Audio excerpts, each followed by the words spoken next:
यहाँ भगवद गीता के सभी 18 अध्यायों का संक्षिप्त परिचय दिया गया है। भगवद गीता महाभारत के भीष्म पर्व में स्थित 700 श्लोकों का एक पवित्र ग्रंथ है, जो श्री कृष्ण द्वारा अर्जुन को युद्ध भूमि में दिया गया दिव्य उपदेश है। अध्याय 1, कुरुक्षेत्र के युद्ध क्षेत्र में सेनाओं का अवलोकन। कुरुक्षेत्र के युद्ध क्षेत्र में पांडवों और कौरवों की दो सेनाएं आमने सामने हैं। कई संकेत पांडवों की विजय के संकेत दे रहे हैं। पांडवों के चाचा और कौरवों के पिता धृतराष्ट्र अपने पुत्रों की विजय की संभावना पर संदेह करते हैं और अपने सचिव संजय से युद्धभूमि के दृश्य का वर्णन करने के लिए कहते हैं। 5 पांडव भाइयों में से एक अर्जुन युद्ध से ठीक पहले एक संकट से गुजरता है। वह अपने परिवार के सदस्यों और गुरुजनों, जिनका वह वध करने वाला है, के प्रति करुणा से अभिभूत है। कृष्ण के समक्ष युद्ध न करने के अनेक महान और नैतिक कारण प्रस्तुत करने के बाद अर्जुन दुहक से अभिभूत होकर अपने शस्त्र त्याग देता है। युद्ध के प्रति अर्जुन की अनिच्छा उसके दयालु हृदय का संकेत देती है। ऐसा व्यक्ति दिव्य ज्ञान प्राप्त करने के योग्य होता है। अध्याय 2, गीता की विषय वस्तु का सारांश। कृष्ण अर्जुन के तर्कों से सहानुभूति नहीं रखते, बल्कि वे अर्जुन को याद दिलाते हैं कि उसका कर्तव्य युद्ध करना है और उसे अपने हृदय की दुर्बलता पर विजय पाने का आदेश देते हैं। अर्जुन अपने सगे संबंधियों को मारने के प्रति अपनी घृणा और कृष्ण की युद्ध करने की इच्छा के बीच उलझा हुआ है।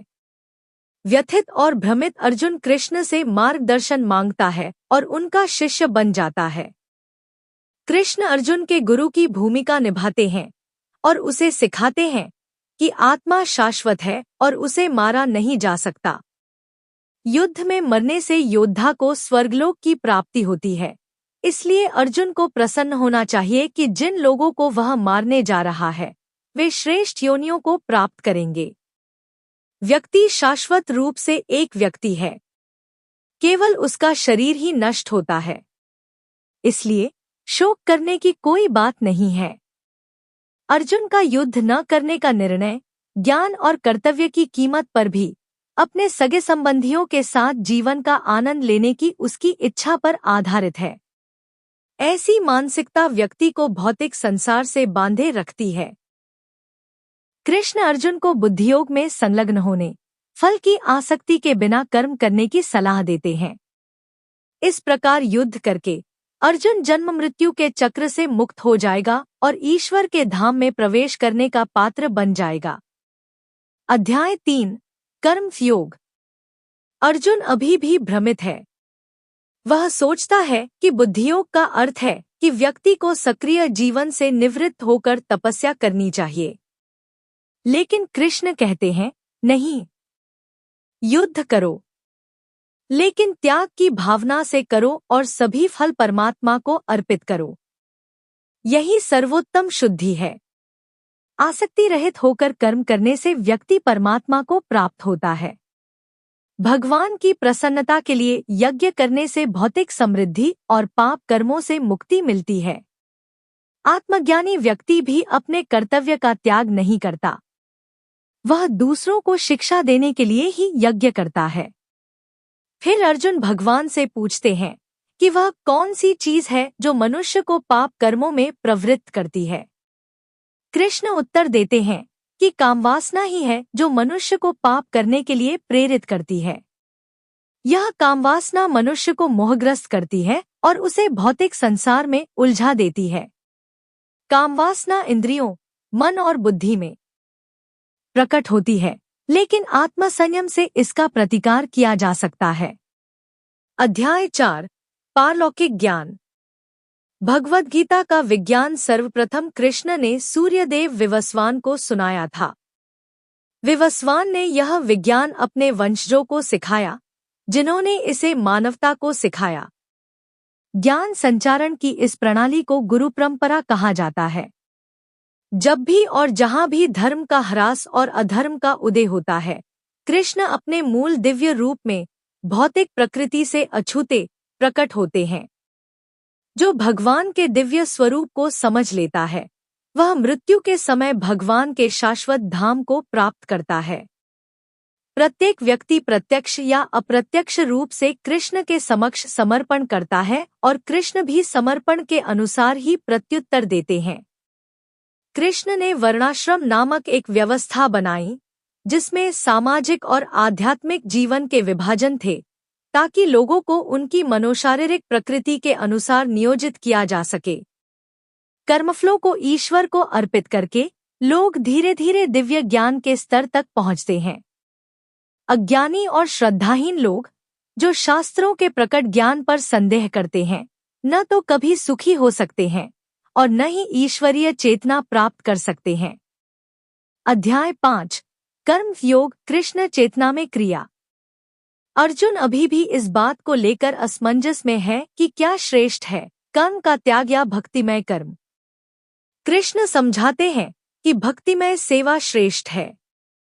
चूंकि सब कुछ कृष्ण का है इसलिए त्यागने योग्य कुछ भी नहीं है। इसलिए जो कुछ भी हमारे पास है उसे कृष्ण की सेवा में लगाना चाहिए। ऐसी चेतना में कार्य करने वाला व्यक्ति त्यागी होता है। यह प्रक्रिया जिसे कर्म योग कहा जाता है व्यक्ति को सकाम कर्म के फल पुनर्जन्म के बंधन से मुक्त होने में मदद करती है। जो व्यक्ति अपने मन और इंद्रियों को वश में करके भक्ति में लगा रहता है वह दिव्य चेतना में रहता है। यद्यपि उसकी इंद्रियां विषयों में व्यस्त रहती हैं, फिर भी वह एकांत में शांति और सुख में स्थित रहता है। अध्याय 6 ध्यान योग। रहस्यवादी योग की प्रक्रिया में भौतिक गतिविधियों का निरोध शामिल है। फिर भी सच्चा रहस्यवादी वह नहीं है जो कोई कर्तव्य नहीं करता। एक सच्चा योगी कर्म के अनुसार फल की आसक्ति या इंद्रिय तृप्ति की इच्छा के बिना कर्म करता है। सच्चा योग हृदय में स्थित परमात्मा से साक्षात्कार और उनकी आज्ञा का पालन है। यह संयमित मन की सहायता से प्राप्त होता है। ज्ञान और साक्षात्कार के माध्यम से व्यक्ति भौतिक अस्तित्व के द्वैत, सर्दी गर्मी, मान अपमान आदि से अप्रभावित हो जाता है। आहार, शयन, कर्म और मनोरंजन के नियमन द्वारा योगी अपने शरीर, मन और कर्मों पर नियंत्रण प्राप्त करता है और दिव्य आत्मा के ध्यान में स्थिर हो जाता है। अंततः वह समाधि प्राप्त करता है जिसकी विशेषता दिव्य इंद्रियों के माध्यम से दिव्य आनंद का आनंद लेने की क्षमता है। सर्वोच्च योगी वह है जो सदैव कृष्ण परमात्मा का चिंतन करता है। अध्याय 7 परम का ज्ञान। कृष्ण स्वयं को सभी भौतिक और आध्यात्मिक ऊर्जाओं के मूल के रूप में प्रकट करते हैं। यद्यपि उनकी ऊर्जा भौतिक प्रकृति को 3 अवस्थाओं सत्व, रजोगुण और तमोगुण के साथ प्रकट करती है, कृष्ण भौतिक नियंत्रण में नहीं है, लेकिन बाकी सभी भौतिक नियंत्रण में हैं, सिवाय उनके जो उनके प्रति समर्पित है। कृष्ण हर चीज का सार है। जल का स्वाद, अग्नि में गर्मी, आकाश में ध्वनि, सूर्य और चंद्रमा का प्रकाश, मनुष्य में क्षमता, पृथ्वी की मूल सुगंध, बुद्धिमान की बुद्धि और सभी जीवित प्राणियों का जीवन। 4 प्रकार के लोग कृष्ण की शरण में जाते हैं और 4 प्रकार के नहीं। जो लोग शरणागत नहीं होते वे कृष्ण की क्षणिक मायावी शक्ति से आच्छादित रहते हैं और उन्हें कभी नहीं जान पाते, परंतु धर्मात्मा लोग भक्ति के लिए शरणागत होने के पात्र बन जाते हैं। उनमें से जो कृष्ण को समस्त कारणों का कारण समझते हैं वे दृढ़ निश्चय के साथ भक्ति में लग जाते हैं और कृष्ण के प्रिय बन जाते हैं। ये विरले लोग निश्चित रूप से उन्हें प्राप्त करते हैं। अध्याय 8 परम तत्व की प्राप्ति। अर्जुन कृष्ण से 7 प्रश्न पूछते हैं। ब्रह्मा क्या है? आत्मा क्या है? सकाम कर्म क्या है? भौतिक जगत क्या है? देवता कौन है? यज्ञ का स्वामी कौन है? और भक्ति में लीन लोग मृत्यु के समय कृष्ण को कैसे जान सकते हैं? कृष्ण उत्तर देते हैं कि ब्रह्मा अविनाशी जीव को संदर्भित करता है, आत्मा आत्मा की सेवा की अंतर्निहित प्रकृति को संदर्भित करता है और सकारात्मक कर्म का अर्थ है वे कर्म जो भौतिक शरीरों का विकास करते हैं। भौतिक अभिव्यक्ति निरंतर परिवर्तनशील भौतिक प्रकृति है। देवता और उनके ग्रह परम प्रभु के सार्वभौमिक रूप के अंश हैं और यज्ञ के स्वामी स्वयं कृष्ण हैं, जो परमात्मा है। जहाँ तक मृत्यु के समय कृष्ण को जानने की बात है, यह व्यक्ति की चेतना पर निर्भर करता है। सिद्धांत यह है, शरीर त्यागते समय व्यक्ति जिस भी अवस्था का स्मरण करता है, वह अवस्था उसे अवश्य प्राप्त होगी। कृष्ण कहते हैं, जो कोई जीवन के अंत में केवल मेरा स्मरण करते हुए अपना शरीर त्यागता है, वह तुरंत ही निःसंदेह मेरे स्वरूप को प्राप्त हो जाता है। इसलिए हे अर्जुन, तुम सदैव कृष्ण के रूप में मेरा चिंतन करो और साथ ही युद्ध करने का अपना नियत कर्तव्य भी करो। अपने कर्मों को मुझे समर्पित करके तथा अपने मन और बुद्धि को मुझ में स्थिर करके तुम निःसंदेह मुझे प्राप्त करोगे। ब्रह्मा के प्रत्येक दिन में सभी जीव व्यक्त हो जाते हैं और उनकी रात्रि में वे अव्यक्त प्रकृति में विलीन हो जाते हैं। यद्यपि शरीर त्याग के लिए शुभ और अशुभ समय होते हैं, किंतु कृष्ण के भक्त इनकी परवाह नहीं करते, क्योंकि कृष्ण की शुद्ध भक्ति में लीन रहने से उन्हें वेदाध्ययन, यज्ञ, दान, दार्शनिक चिंतन आदि से प्राप्त होने वाले सभी फल स्वतः ही प्राप्त हो जाते हैं। ऐसे शुद्ध भक्त भगवान के परम शाश्वत धाम को प्राप्त होते हैं। अध्याय 9 सबसे गोपनीय ज्ञान। भगवान कृष्ण के अनुसार परम गोपनीय ज्ञान भक्ति का ज्ञान, शुद्धतम ज्ञान और सर्वोच्च शिक्षा है। यह आत्म साक्षात्कार द्वारा आत्मा का प्रत्यक्ष साक्षात्कार कराता है और धर्म की पूर्णता है। यह शाश्वत और आनंद पूर्वक किया जाने वाला है। कृष्ण का अव्यक्त रूप सर्वत्र व्याप्त है, किंतु स्वयं कृष्ण जड़ पदार्थ से अनासक्त रहते हैं।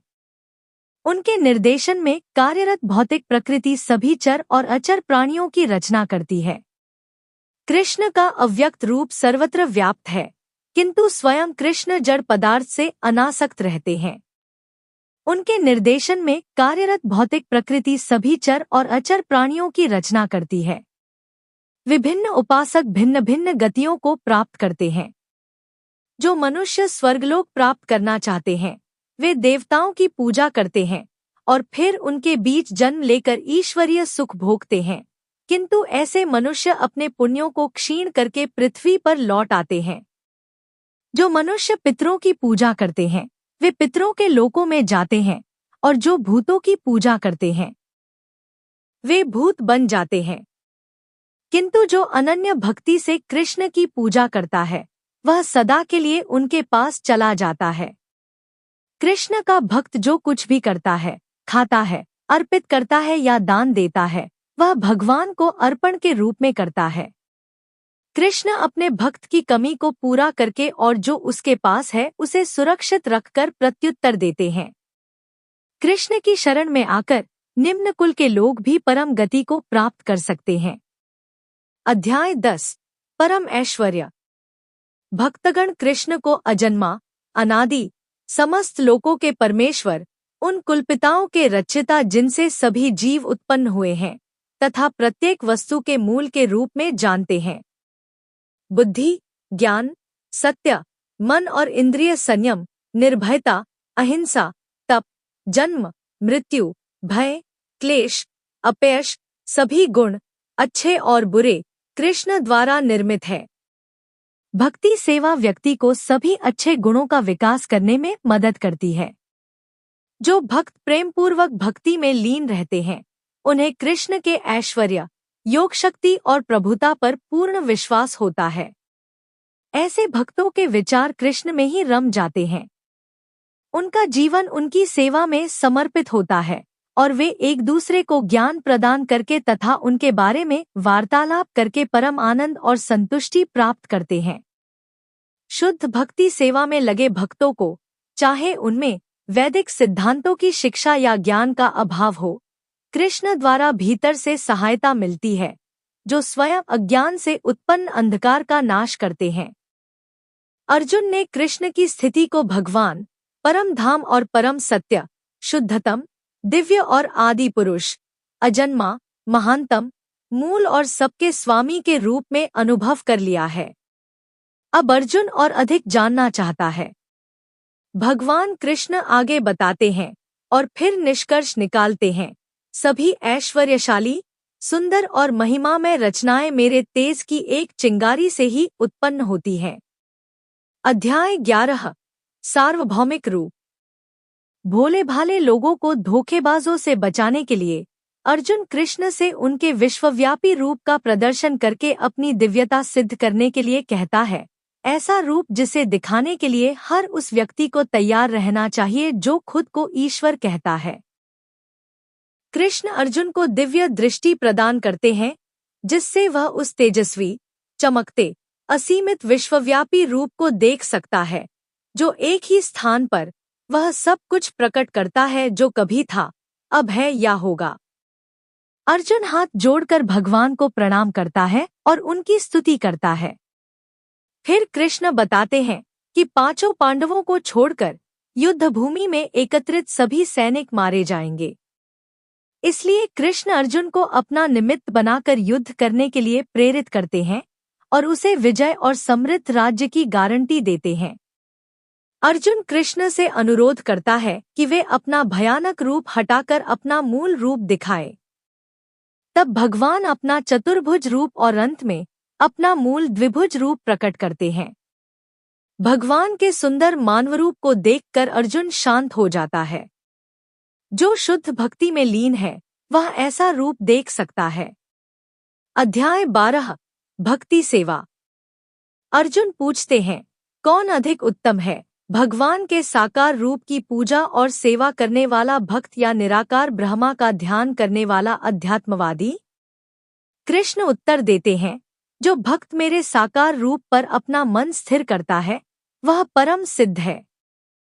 चूंकि भक्ति मन और इंद्रियों का उपयोग करती है, इसलिए यह देहधारी आत्मा के लिए परम लक्ष्य तक पहुंचने का सरल और स्वाभाविक मार्ग है। निराकार मार्ग अस्वाभाविक और कठिनाइयों से भरा है। कृष्ण इसकी अनुशंसा नहीं करते। भक्ति की सर्वोच्च अवस्था में व्यक्ति की चेतना पूर्णतः कृष्ण पर केंद्रित होती है। इससे भी नीचे नियमित भक्ति का अभ्यास है। उससे भी नीचे कर्मयोग है, अर्थात कर्मफलों का त्याग। परम सत्ता प्राप्ति की अप्रत्यक्ष प्रक्रियाओं में ध्यान और ज्ञान का संवर्धन शामिल है। जो भक्त शुद्ध, निपुण, सहनशील, आत्मसंयमी, संभावी, ईर्ष्यारहित, मिथ्या अहंकार से रहित, सभी जीवों के प्रति मैत्रीपूर्ण तथा मित्रों और शत्रुओं में सम है, वह भगवान को प्रिय है। अध्याय 13, प्रकृति, भोक्ता और चेतना।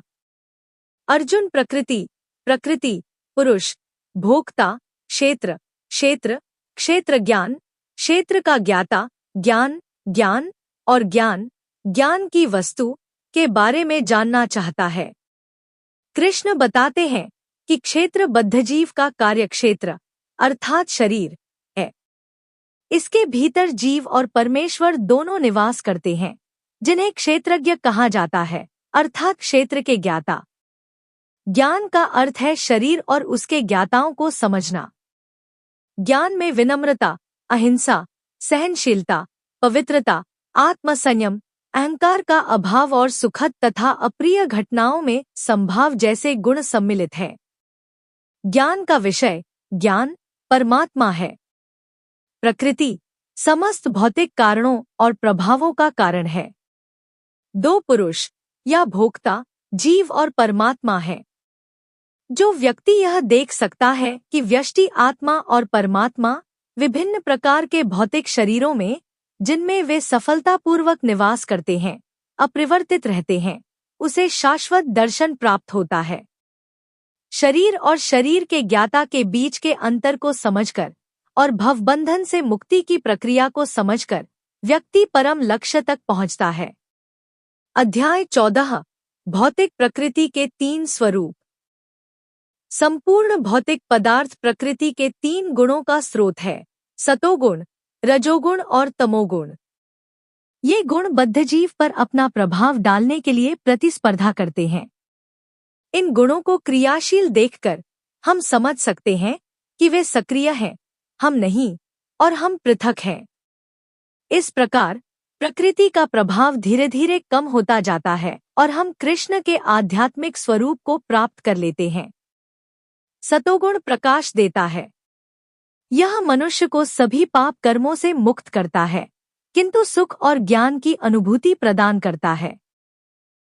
जो सतोगुण में मरता है वह उच्च लोकों को प्राप्त करता है। रजोगुण से प्रभावित व्यक्ति असीम भौतिक सुखों, विशेषकर काम सुख की असीमित इच्छाओं से ग्रस्त रहता है।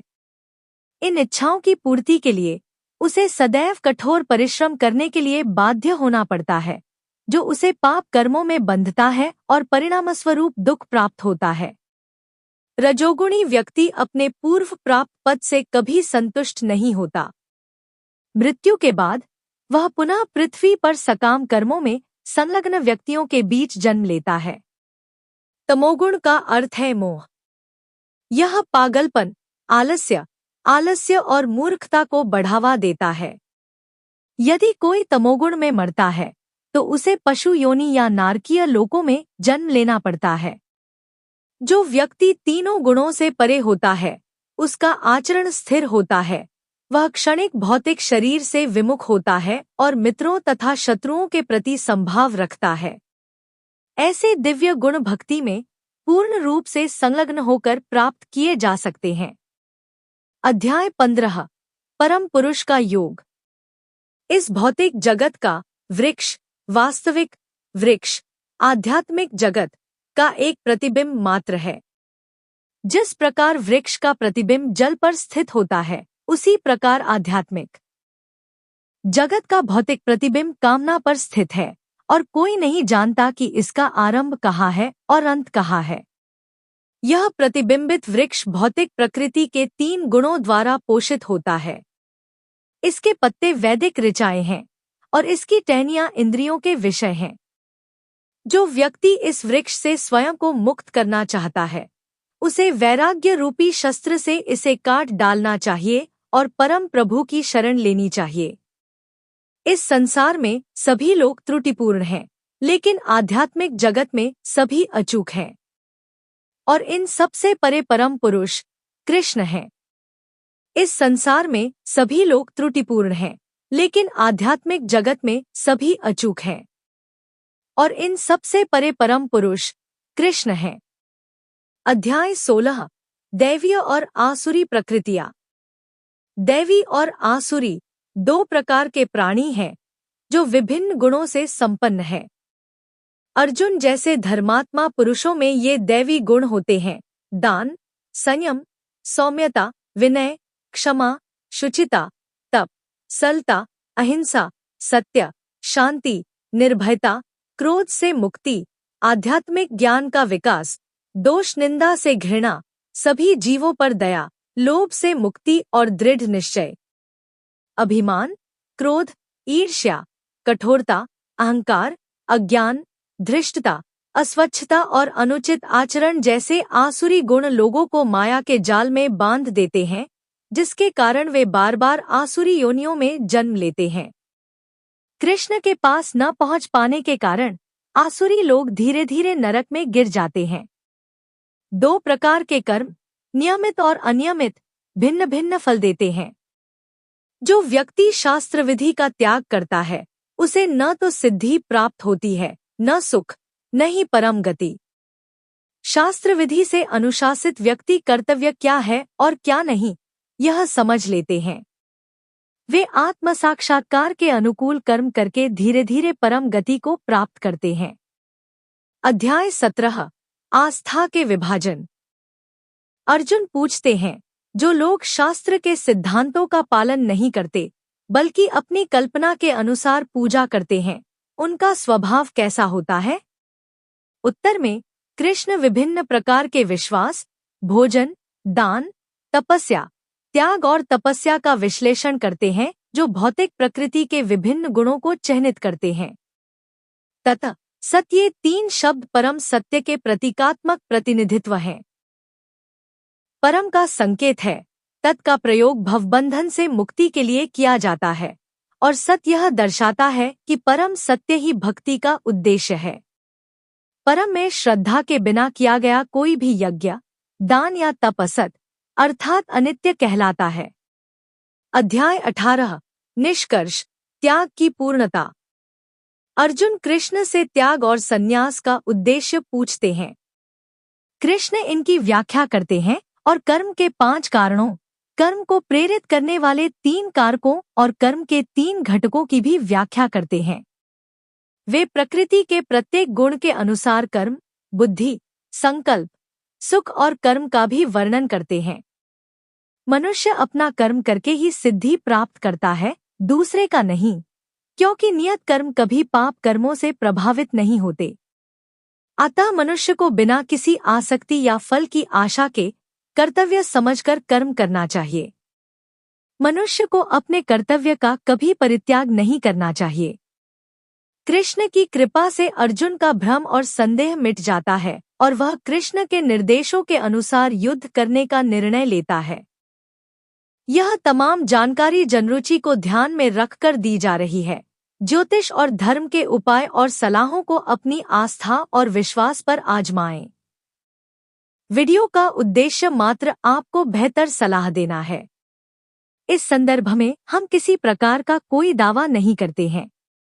दोस्तों, अगर ये जानकारी उपयोगी लगी तो हमारे चैनल धार्मिक कहानियां भजन एंड कीर्तन को लाइक करें, कमेंट करें, शेयर तो जरूर करें और चैनल सब्सक्राइब करके नोटिफिकेशन को ऑल पर सेट कर ले। वीडियो पूरा देखने के लिए और हाइप के ऑप्शन पर क्लिक करना न भूले, आपका सहयोग बहुत ही मायने रखता है। ऐसी और नई वीडियो देखने के लिए हमारे चैनल को सब्सक्राइब करें। वीडियो पूरा देखने के लिए धन्यवाद। जय मां लक्ष्मी।